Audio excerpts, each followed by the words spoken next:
I'm really happy to be a part of all this. I mean, you guys do a lot of great things, so I'm sort of humbled by it.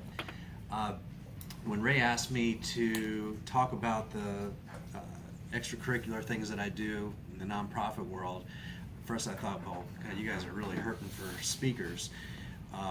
But anyway, I'm really proud of the things that we do. You know, as Ray said, I spend most of my time trying to run a mortgage company, and you know, I've been doing that in this town for 30 years. So I'm really proud of that business as well. But right now I'm involved in 4 different nonprofits, and just wanted to touch on all 4 of those real quick. They all have a little bit of a similar thread in them. One of the first things that I got into was I was fortunate enough to be part of the Leadership Southern Maryland inaugural class. So back, there's a few people here that know a little bit about Leadership Southern Maryland, right? So please chime in and with anything that you can add to it. So I was thrilled back in, I guess it was 2008 when this thing got started, and you know, as soon as I learned about it, I applied. It's a competitive process. You apply, you write stuff, you get recommendations, you get interviewed. I was pretty nervous.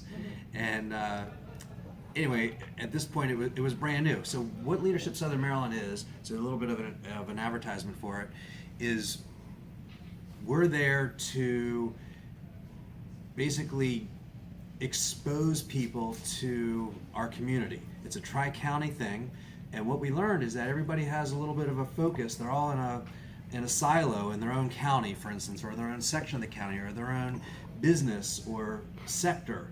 And when we get a group of leaders together from all different sectors and all 3 different counties, there's a sense of community that's built.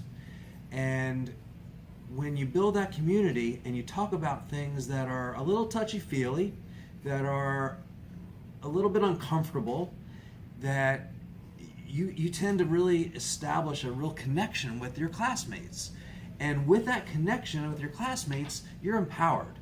Okay, you take that information and you have this network of resources that it's hard to describe. So when you take, at this point, we finished 9 classes. We just got finished selecting the 10th class, which is going to be the next best class ever. That's the joke if you've been through it. Everyone says their class is the best class ever, and it really is for them. 2009 is the real one. So I know we have at least 1, 2, 3, 4. Anyone else? Anyway, so at least 4 people that have been through the class and on the board or connected in some way. So from this, think about it. We've had so the class is generally about 10 to 12 people from each county, and so we've done this 9 times. So we're up to about 300 alum right at this point. So with the next class, we'll have another 33 people. So think about that for a second. So Tri-County, 330 people, all that are leaders in their industry, leaders in the community, very diversified. We take great care in selecting our class to make it diversified by gender, of course, geography, sectors of employment. We have the nonprofit world, we have the defense world, we have the medical world, we have everything. So my job on the board for Leadership Southern Maryland is the recruitment committee. So what I do is, that's what I do, is I try and get the word out, I try and get people to come and share this information with them, and then I choose the class, me and other people. So if you want to get in, or you want to talk about it more, let me know, I know people. So through this process, you get to see a lot of things in the community. So we do things like Defense Day. So look, I'm not a defense guy. I'm a mortgage banker. So I've been on the base this many times, So we got to go on the base and really learn what's going on by the top people there. I mean, we were in the test pilot school, and we're right there with the planes. We're in the class. We're in the seats. We're learning what's going on. We're learning what the challenges are, what the opportunities are.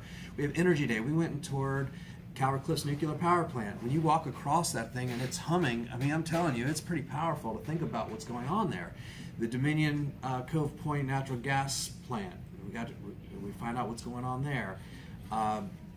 I did that back in 2009, and then I went with last year's class just to see all the progress that's been, and it's a pretty incredible operation there. We do health day, so all the hospitals. What else, guys? Any? Educate. Yeah, the nonprofit stuff, all the things there, which is sort of where I was going with this. So the reason I wanted to talk about Leadership Southern Maryland first, because really that was my inspiration for a lot of the things that I do. Once you see things, you can't forget them. So you learn about the challenges that are going on in our community, and for me, it wasn't as much the challenges as the people that were working on those challenges and how inspirational they were to me. I thought, gosh, if these guys can put that much energy and that much passion, what can I do? So that really challenged me and motivated me to get involved in other things. So Leadership Southern Maryland was sort of my ramp-up period for my nonprofit commitments. So from Leadership Southern Maryland, I have all these notes. I got so many things I wanted to say. Let me see something. I can't see either. I know about that. Yeah, everyone knows about that. So I'm gonna try and roll through these. So Ray mentioned that I'm a St. Mary's College grad. Ray and I literally we went to college together, lived in the same dorm. Party together. I'm not admitting to anything. I thought you said something about intern. I thought it was, maybe something else. You were intern, not. Intern, yeah, it was something different. So my daughter's at St. Mary's College now, and that's a whole nother perspective when I think about it. Anyway, so I have ties to St. Mary's College. I'm pretty passionate about it. I lived in St. Mary's City. I have a home in St. Mary's City within sight of the college. I'm pretty passionate about the St. Mary's River, and the St. Mary's College was an amazing experience for me. People leave there with so moved, and anyway, the faculty and staff there. Anyway, I'm just really excited about it. One of my passions that I do in my spare time is I sail. So I learned how to sail at St. Mary's College, and it's a life sport. Golf is a life sport, sailing is a life sport. I tell my son lacrosse is not a life sport. Enjoy it, but you're not doing that the rest of your life, okay? So anyway, so one of the things that I do for the college is I'm on the Boat Foundation. The Boat Foundation is basically what they do is they take donations of boats, and then they use those boats in their program for a number of years, and then they sell the boat, and the proceeds from the sale of those boats fund the program. So, money is tight in every organization, especially state schools. St. Mary's College has maybe a little bit lower enrollment right now. They've had some challenges. We have a new president. Well, she's almost new still. But anyway, I just want to go through a couple things, and I'm going to have to read these because there's so many of them. The Boat Foundation has done for St. Mary's College. First of all, there's Adam Werblow is the director of the waterfront or sailing, the whole program. He's a very good friend of mine. Bill Ward is the assistant. He's also a very good friend of mine. And these guys are world class. So let me just roll through these real quick so I can move on to the others. So forgive me for reading, but it's the only way that I can do it. Sailing is a teamwork thing, and anything that you can do to promote sailing as a group, it really develops leadership and all kinds of everything that goes with that. The Boat Foundation and the money they raise basically paid for architectural plans for that nice boathouse that's down at St. Mary's College. If you haven't seen that, it's just a beautiful facility. They've won 15 national titles. Okay, 15. Think about that for a second. That's giant. They have over 150 All-Americans, and I think it's way over 150. I think they stopped being able to count them. We had the college nationals at St. Mary's College a few years ago, which was a big part of financing from the Boat Foundation. We've had multiple Olympians, Olympic coaches, world champions, professional sailing careers. We have the president of North Sails, TV commentators for the America's Cup, all kinds of stuff. I mean, the people that come out of this program are truly leaders. And when you're, as everyone knows, when you're an athlete, a college athlete, you're working on your schoolwork and everything else. The college sailors come from all over the country because of Adam and Bill and what they've accomplished. They want to be, they have no scholarships there, right? So they're competing for students that are going to all the Ivy League schools, and they come there for this experience. Bill is, I think it was last year, he was the U.S. Olympic Committee Coach of the Year. He was One Design Coach of the Year. These are honors that they've received. Adam is the U.S. Olympic Committee Development Coach of the Year and the International College Sailing Hall of Fame inductee. I mean, these guys are at the top of their game, and I'm really proud of it. So what that means is if any of you have a boat, okay, or nobody knows somebody that has a boat, the happiest day of a boat owner is when the day they buy it and the day they get rid of it. Everyone knows that. So if you have a boat, you can give it to St. Mary's College, and they'll take it and they'll do wonderful things with it. They'll utilize it, then they'll sell it, and anyway. So I'm pretty passionate about that. This is also related to, my next one is called See the Ability. See the Ability is a organization that's committed to working with people with developmental differences. And that's a theme for me you'll hear on the last thing I want to talk about. But this also, in a roundabout way, came back to St. Mary's College. So I want to talk about that. See the Ability is working on a program with St. Mary's College right now to have people with developmental differences enroll at St. Mary's. We're not talking about a lot of people, we're talking about 2 per year. So after 4 years, we'll have 8 people. So I had 2 the first year, I had 2 the second year. And what this means is these people will live in St. Mary's College. It's the perfect bubble, right? It's a little bit insulated. You've got places for people to live, you've got places for people to eat, you've got classes they can go to, and this will be cutting edge in our country. This is significant. And the cool thing about it is these people will enrich the lives of everybody else on campus. And that's a theme that I'm going to come back to. When you're working with this population, they're not the ones that they do get helped and they do benefit, but your lives are immensely improved and valued by that interaction that you have. There's a special group of people. So we've been working on this. We're hoping to take the first students in fall of 18, so a year from this fall. I mean, it's a big undertaking. So here's the cool thing. They have a master's in teaching program at St. Mary's College. So these students, a lot of them, they're targeting special education. So the master's in teaching students will mentor the students that are in this program. And so it's an amazing thing, an amazing relationship. I pitched Tawanda Jordan about this. In 30 seconds, she said yes. Okay, I said, we should do this. She said, yes. Now how are we going to do it? Okay, so it's taken us a couple years. You got to get funding, you got to get people behind it, and anyway, it's huge. I'm thrilled with that.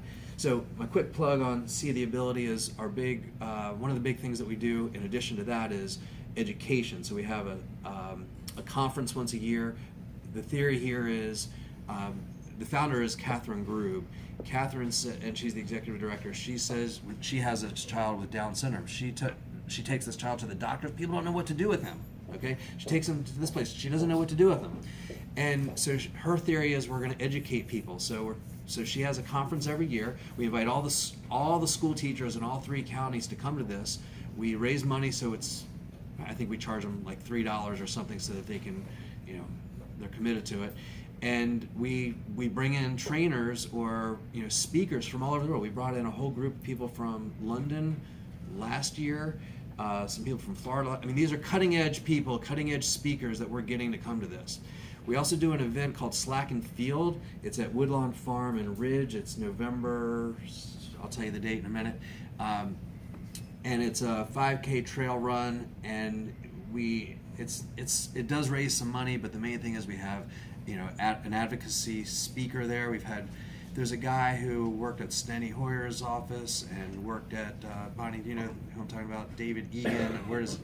Anyway, the point is we got world-renowned people that come to this. So this is a legitimate organization that's doing really good things, grassroots. So I'm thrilled with that. And anyway, there's lots of other things there, but in the interest of time, I'll keep it going. So just remember, See the Ability, and when if in the school board, I mean, this stuff goes out. It's good.